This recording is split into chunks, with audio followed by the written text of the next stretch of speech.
Tashkent समझौते के संबंध में निम्न कथनों पर विचार करते हुए सत्य कथन चुने। ताशकंद समझौते के संबंध में निम्न कथनों पर विचार करते हुए सत्य कथन चुने।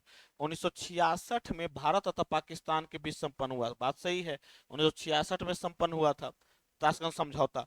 ठीक है, यह समझौता अमेरिका के प्रयासों से संपन्न हुआ, ये भी सही है। भारत के प्रधान अय्यूब खान थे और उस समय राष्ट्रपति जॉनसन थे। चारों सत्य है बंधु, इसमें चारों सत्य है।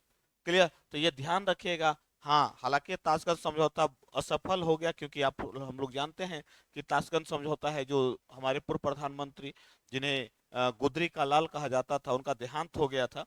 ठीक है, इस समझौता लागू नहीं हो पाया। और आप लोगों ने एक फाइल भी, आप एक मूवी आई थी ताशकंद फाइल, एक बार जरूर देखिएगा, समय मिलेगा तो, बहुत अच्छा से दिखाया हुआ है उसमें जो कॉन्स्पिरेसी है। तो इसका आंसर क्या हो जाएगा, 1 2 3 4। मंडल सिद्धांत बड़ा इंपॉर्टेंट है। मंडल सिद्धांत जो है यह 12 राज्यों के संबंधों को बताता है। यह विदेश नीति एक वृत्त है और इसके चारों ओर राज्यों की स्थिति को बतलाता है। मान लेते हैं कि यह भारत है, तो भारत का जो पड़ोसी है, और ये जो ये महाशक्तिशाली देश है, यह शक्तिशाली देश है, महाशक्तिशाली देश है, तो दो शक्तिशाली देशों के बीच स्थित है। कोई मान लेते हैं इसको कहते हैं बफर स्टेट। बफर स्टेट, तो ये कहीं भी जा सकता है, इधर भी झुक सकता है, इधर भी झुक सकता है, यानी कि दूसरे देशों के साथ संबंधों को बताने का कार्य करता है। कहते हैं ना, दुश्मन का दुश्मन मित्र होता है, तब पड़ोसी, पड़ोसी हमेशा दुश्मन होता है, तो उसके साथ संबंध अच्छे बना करके रखो। इसे देखते हैं, तब पड़ोसी का पड़ोसी, इसे देखिए, भारत और अफगानिस्तान ठीक ठाक मित्र है, लेकिन भारत और पाकिस्तान दुश्मन है। क्लियर, इसी प्रकार तो मंडल सिद्धांत 12 राज्यों के को दिखाता है, और जिसमें केंद्र वाले, जो केंद्र में जो होगा, केंद्र में होगा, उसको बीजी गिसु कहा जाता है। बीजी गिसु शब्द कहा है। यह सिद्धांत दिया था कौटिल्य ने।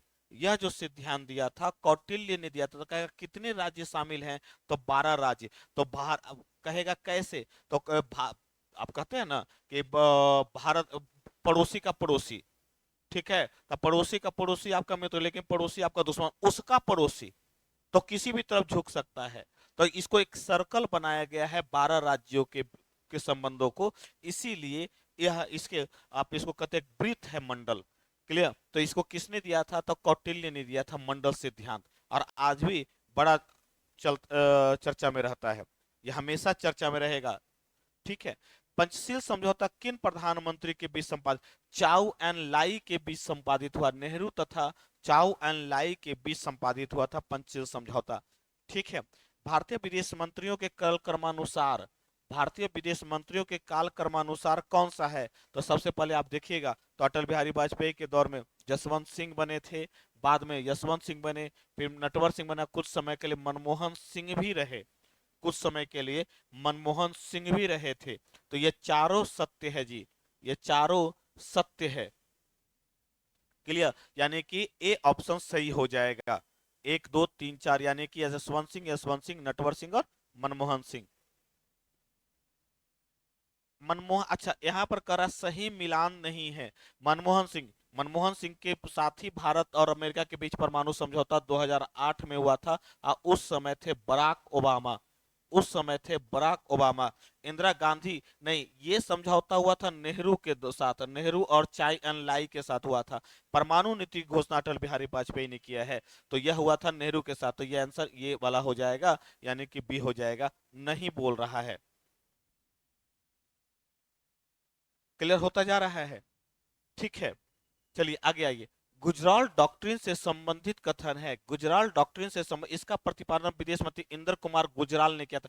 उस समय विदेश मंत्री नहीं थे, उस समय ये मेरे ख्याल से प्रधानमंत्री थे। पड़ोसियों को एक तरफा सुविधा प्रदान करने पर जोर देता है। हाँ, गुजराल डॉक्ट्रिन में पड़ोसियों पड़ोसियों को एक तरफा सुविधा प्रदान करने पर, और नेबरहुड पॉलिसी का नीति का विकास भी उसी समय से माना जाता है। हालांकि पड़ोसी प्रथम तो 2014 से बहुत ज्यादा लागू हुआ, लेकिन नेबरहुड पॉलिसी का जो विस्तार विकास जो माना जाता है वहीं से शुरू हुआ है। क्लियर, तो यह दोनों कथन सही है जी। ठीक है, अब परसम पड़ोसी का विस्तार, जो विकास जो हुआ, बढ़ावा जो दिया है, वह आपको स्थापित हुआ है 2014 में। गुजराल डॉक्ट्रिन से संबंधित कथन नहीं है। दूसरे देशों के आंतरिक मामलों में दखल न देना, बात सही है। बिना किसी प्राप्ति के पड़ोसियों की सहायता करना, ये भी सही है। दक्षिण एशियाई देशों में शांतिपूर्ण संबंध स्थापित समाधान करना, ये भी सही है। तीनों सत्य है जी। तो कह रहा है असत्य नहीं है, तो इनमें से कोई नहीं है। ध्यान रखिएगा, गुजराल डॉक्ट्रिन बड़ा फेमस है, गुजराल डॉक्ट्रिन। और इसीलिए देखिएगा, भारत ने कभी भी नेपाल को या बांग्लादेश को या मालदीव को जब भी कोई संकट आया है तो भारत आगे बढ़ करके उसका हेल्प किया है। इस यही है नेबरहुड पॉलिसी, नेबरहुड फर्स्ट या पड़ोसी प्रथम। और जो गुजराल डॉक्ट्रिन के माध्यम से आता है, इसका उद्देश्य यह है कि संबंधों को आज भी दक्षिण एशियाई देशों में बिग ब्रदर थ्योरी बड़ा चर्चा, वो हमेशा डर रहता है बिग ब्रदर थ्योरी का, पड़ोसी छोटे छोटे पड़ोसी देशों के बीच में, विशेष करके दक्षिण एशियाई देशों में। क्लियर। और ये है जो चाइना के पक्ष में न चला जाए, ये भी एक भारत का रीजन है कि चाइना को यदि नियंत्रित करना है, कंट्रोल करना है, तो आप पड़ोसी देशों के साथ संबंधों को बेहतर रखेंगे। तो ये भी एक तर्क है इसमें। प्रथम पड़ोसी सिद्धांत में सम्मिलित है, प्रथम पड़ोसी सिद्धांत में सम्मिलित है, तब पड़ोसी देशों को प्राथमिकता देना, ये बात सही है। प्रथम पड़ोसी सिद्धांत में सम्मिलित है, पड़ोसी देशों को प्राथमिकता, पड़ोसी देशों को बिना किसी लाभ के सहायता प्रदान करना, ये भी सही है। और संबंधों का विस्तार करना, ये भी सही है। अभी हम पड़ोसी प्रथम की बात कर रहे थे, तो ये तीनों सही है। स्ट्रिंग ऑफ पर्ल्स, ये चीन की नीति है।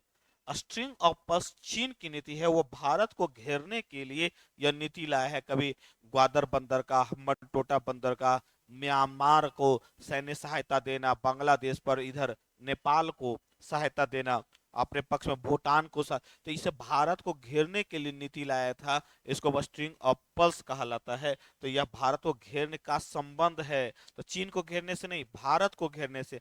हालांकि भारत ने इसके खिलाफ diamond of pearls, string of diamond की नीति भी अपना रखी है। ठीक है।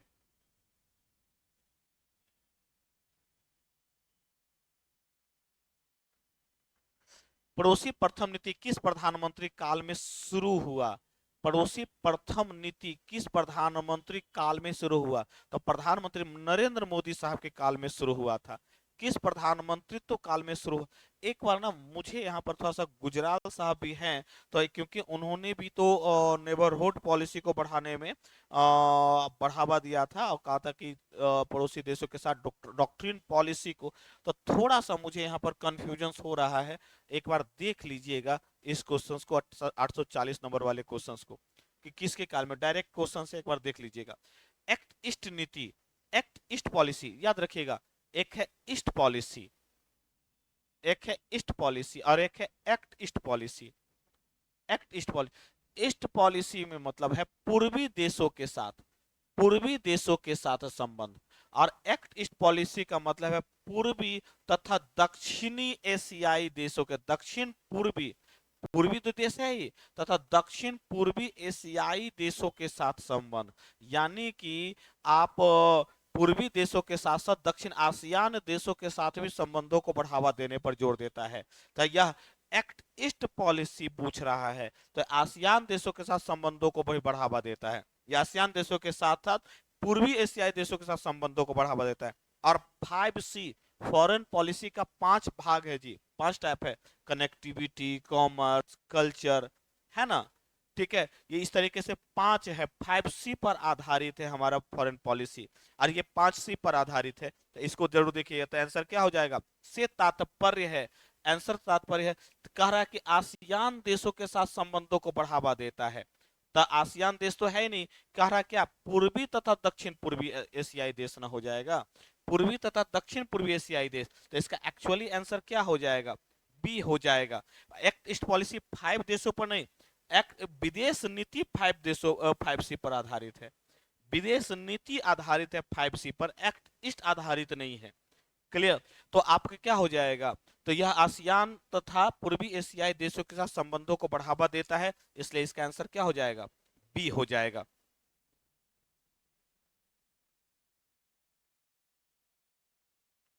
एक्ट ईस्ट नीति से संबंधित कथन नहीं है, एक्ट ईस्ट नीति से संबंधित कथन नहीं है। ध्यान रखिएगा, वही एक्ट ईस्ट नीति दक्षिण चीन सागर हिंद महासागर भूमिका को बढ़ाता है, क्वाड को प्रमुखता देता है, Bharat Japan act east forum का विस्तार करता है। और मैंने कहा ना, इसका मतलब पूर्वी देश प्लस दक्षिण पूर्वी एशियाई देश, पूर्वी देश प्लस दक्षिण पूर्वी एशियाई देश। तब पूर्वी इधर भी बढ़ावा दे रहा है, अच्छा इधर भी बढ़ावा दे रहा है, और भारत पूर्वी देशों के साथ क्वाड को शामिल नहीं है एक्ट ईस्ट पॉलिसी में, क्वाड के लिए अलग ही है। क्लियर, क्योंकि इसमें अमेरिका भी है और इसमें ऑस्ट्रेलिया भी है। तो क्वाड में 4 देश है ना, क्वाड में 4 देश है। एक है जो भारत, आपका ऑस्ट्रेलिया, नहीं, आपका अमेरिका और जापान, 4 देश है ना। और एक नया एक और पूछेगा, न्यू क्वाड, तो न्यू क्वाड में ये नहीं है, ठीक है। I2U2 को ही न्यू क्वाड कहा जाता है, ठीक है। उसमें भारत अमेरिका तो है, लेकिन उसमें इजराइल और UAE शामिल है न्यू क्वाड में, नए क्वाड में। क्लियर, तो ये जरूर ध्यान रखिएगा। तो क्या हो जाएगा, बी हो जाएगा, क्वाड को। एक्ट ईस्ट फोरम कितने विषय को, ऐसे तो 5 विषय है, लेकिन इसमें 4 ही विषय रखा गया है, 4 ही विषय दिया गया है, कल्चर, कॉमर्स, कैपेसिटी, कनेक्टिविटी। एक और है जो देख लीजिएगा, तब 5 का सी हो जाएगा, 5C रखा गया है। उचित मिलान चुनना है। अगरतला अखौरा रेल, अगरतला अखौरा रेल जो है भारत बांग्लादेश के बीच है। कालादान प्रोजेक्ट है जो भारत तथा म्यांमार के बीच है। कालादान अब बिम्स्टेक के तहत, बिम्स्टेक गठ संगठन के तहत है जो ये लागू किया गया। अब त्रिपक्षीय राजमार्ग है जो भारत म्यांमार और थाईलैंड है, थाईलैंड है, न कि मलेशिया है, भारत नेपाल और थाईलैंड है, इन तीनों के बीच है। क्लियर, त्रिपक्षीय। तो करा उचित मिलान चुनना है, तो ये हो जाएगा अगरतला और खौरा रेल भारत और बांग्लादेश के बीच है। एक्ट ईस्ट नीति का उद्देश्य नहीं है, एक्ट ईस्ट नीति का उद्देश्य नहीं है आर्थिक तथा सामरिक संबंधों का विस्तार, ठीक है। एशिया प्रशांत क्षेत्र में विस्तार, पड़ोसी प्रथम को बढ़ावा। याद रखिएगा, एक्ट ईस्ट नीति है या पूर्वी तथा दक्षिण पड़ोसी प्रथम देशों के साथ बढ़ावा, तो प्रथम पड़ोसी या नेबरहुड पॉलिसी को लागू किया गया है, इसलिए ये नहीं होगा। ये आंसर हो जाएगा ए और बी। कहता कि है तो ए और बी हो जाता, नहीं है तो पड़ोसी प्रथम को बढ़ावा नहीं है। एक्ट ईस्ट पॉलिसी की शुरुआत 2014 से मानी जाती है। एक्ट ईस्ट जब अटल बिहारी ये नरेंद्र मोदी जो है प्रधानमंत्री बने, तो उन्हीं से, और जब अपने प्रधानमंत्री पद पर बैठे, शपथ जब लिए, तो उन्होंने पड़ोसी देशों को भी बुलाया था, सार्क के देशों को भी, बाद में उन्होंने बिम्स्टेक देशों को बुलाया, ठीक है। ठीक, तो एक्ट ईस्ट पॉलिसी में आप है जो पूर्वी शुरुआत हुई थी, जो 2014 में हुई थी। किन 2 देशों के साथ भारत ने 2+2 संवाद, 2+2 संवाद का मतलब होता है, 2+2 प्लस संवाद का मतलब होता है रक्षा प्लस विदेश, रक्षा प्लस विदेश मंत्रालय के साथ संबंध। तो चाहे अब भारत का रक्षा मंत्रालय भारत हो और अमेरिका, ये भी इसके साथ भी है, भारत ऑस्ट्रेलिया भी है और भारत जापान भी है, इन दोनों के साथ तो रक्षा और विदेश मंत्रियों का ये मिलन होता है, तो इसको 2+2 वार्ता कहते हैं, ठीक है। तो किसके किसी के बीच है, भारत अमेरिका, भारत जापान और ऑस्ट्रेलिया, इन तीनों के साथ बना रखा है। क्लियर होता जा रहा है, तो आप लोग देख लीजिएगा 1 से 2 बार में वीडियो में, ठीक है। कि इन 2 देशों के बीच बेका, बेका बुनियादी विनिमय तथा सहयोग समझौता है, जो स्थानीय भू स्थानीय आधार पर कार्य करता है, समझ ये। और एक समझौता और हुआ था लिमोया, एक समझौता और हुआ था लिमोया, ये भी समझौता है जो भारत और अमेरिका के बीच है, लिमोया समझौता। क्लियर, और लिमोया समझौता लॉजिस्टिक एक्सचेंज है, logistic exchange memorandum of regulations agreement, LEMOA है logistic exchange memorandum of agreement. Clear, यह भी भारत और अमेरिका के बीच है, लॉजिस्टिक को लेकर के, और वहां पर वस्तुओं को लेकर के है, ठीक है। और यह जो समझौता हुआ था लिमोया, यह हुआ था 2016 में। तो किसके बीच बोल रहा है, बेका किसके साथ स्थापित हुआ है, तो भारत और अमेरिका के साथ स्थापित है बेका। क्लियर।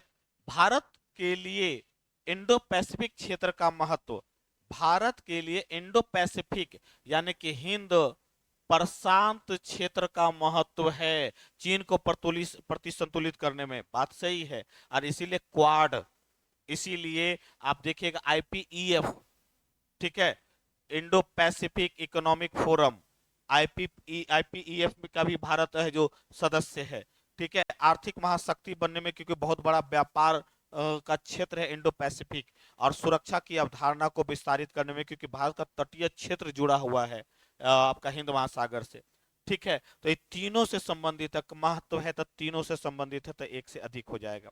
इंडो पैसिफिक के तहत कौन सा क्षेत्र सम्मिलित नहीं है? इंडो पैसिफिक के तहत कौन सा क्षेत्र सम्मिलित नहीं है? तो दक्षिण चीन सागर है, ठीक है, नहीं बोल रहा है, मलक्का जलडमरू मध्य है, गुआन आइलैंड है, मार्शल आइलैंड है, ये चारों है। तो कह रहा है कौन सा क्षेत्र सम्मिलित नहीं? चारों सम्मिलित है बंधु। तो आंसर क्या हो जाएगा? इनमें से कोई नहीं, यानी ई हो जाएगा। भारत बांग्लादेश के बीच कौन सा कथन सुमेलित नहीं है?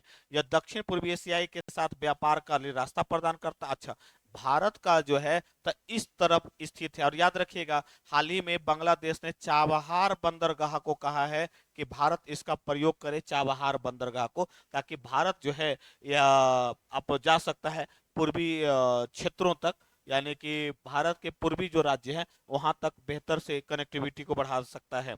तो यहाँ पर है दक्षिण पूर्वी एशियाई देशों के साथ संबंधों को बढ़ावा देने में भारत ये बड़ा, और ये बिम्स्टेक का भी सदस्य है, बिम्स्टेक का भी बांग्लादेश सदस्य है, तो ये एक बड़ा इंपॉर्टेंट रोल है। और बीबीआईएन समझौता, बीबीआईएन समझौता जो है बिम्स्टेक का ही पार्ट है, बांग्लादेश भूटान इंडिया नेपाल, ठीक है, यह समझौता है बीबीआईएन समझौता, इसको कहते हैं मोटर वाहन समझौता है, मोटर वाहन समझौता है। तो ये दक्षिण एशिया दक्षिण पूर्वी एशियाई देशों के साथ व्यापार को रास्ता प्रदान करता है, ठीक है। भारतीय उपमहाद्वीप में बांग्लादेश भारत का सबसे बड़ा व्यापारिक साझेदार है, ठीक है, ये भी सही है। नहीं, इसके साथ सबसे छोटी सीमा नहीं, सबसे बड़ी सीमा लगती है, सबसे बड़ी सीमा लगती है भारत और बांग्लादेश के बीच। अगर कहेगा सबसे लंबी सीमा किसके बीच है, तो भारत और बांग्लादेश के बीच ही सबसे लंबी सीमा लगती है। तो क्या है यहाँ पर? तो आंसर क्या हो जाएगा? छोटी सीमा है तो ये गलत हो जाएगा, सबसे छोटी सीमा अफगानिस्तान के साथ लगती है, 106 किलोमीटर का, ठीक है, 106 किलोमीटर, वो भी पीओके पाक ऑक्यूपाइड कश्मीर से लगती है। तो सी हो जाएगा इसका आंसर। 3 बीघा कॉरिडोर किन 100वें संविधान संशोधन के माध्यम से, 100वें संविधान संशोधन के माध्यम से इसका समाधान किया गया, ठीक है, 3 बीघा कॉरिडोर का, और यह भारत और बांग्लादेश के बीच है। 3 बीघा कॉरिडोर विवाद जो है भारत बांग्लादेश के बीच है। इसमें से 100वां संविधान संशोधन कर करके कुछ क्षेत्रों को बांग्लादेश को दिया गया और कुछ क्षेत्रों को भारत ने लिया, तो समस्या का समाधान हुआ। इसको कहते हैं 100वां संविधान संशोधन। और अगर कहेगा 9वां संविधान संशोधन, तो यह था नेहरू नून समझौता या बेरुबारी क्षेत्र के आदान प्रदान को लेकर के था। तो 9वां होगा बेरुबारी क्षेत्र, और 100वां हो जाएगा 3 बीघा कॉरिडोर, और 3 बीघा कॉरिडोर जो है भारत और बांग्लादेश के बीच है। क्लियर?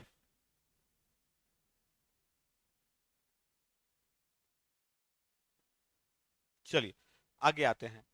तीस्ता नदी जल विवाद, अच्छा तीस्ता अभी कुछ देर पहले बताया था, तीस्ता नदी जल विवाद भारत और बांग्लादेश के बीच है। भारत और नेपाल के बीच लिम्पुआ धुरा विवाद था, बीच में ही खड़ा किया था उस समय केपी ओली जो वहां के प्रधानमंत्री थे। तो लिम्पुआ धारा विवाद अगर बोलेगा तो भारत नेपाल के बीच है। क्लियर? तो यहाँ पर तीस्ता नदी जल विवाद, अभी तक इसका समाधान नहीं हो पाया, तीस्ता नदी के पानी के बंटवारे को लेकर के, तो किसके बीच है? भारत और बांग्लादेश के बीच है। तो 853 का आंसर ऑलरेडी ए हो जाएगा। इनमें से कौन सा मिलान सही है? सिंधु जल विवाद नेपाल नहीं पाकिस्तान के साथ है, यह दुनिया का पहला एक तरफा ऐसा है जिसमें से सबसे ज्यादा लाभ पाकिस्तान को मिला है। फेनी जल विवाद भारत और पाकिस्तान के बीच नहीं है, पाकिस्तान नहीं है, यह है आपका बांग्लादेश के साथ। फेनी जल विवाद बांग्लादेश के साथ है, और यह फेनी नदी है त्रिपुरा में, यह फेनी नदी त्रिपुरा में है। लिम्पुआ धारा काला पानी विवाद भारत और भूटान के बीच नहीं है, यह है नेपाल के साथ। तो इनमें तो तीनों असत्य है, तीनों असत्य कह रहा है, कौन सा सही है?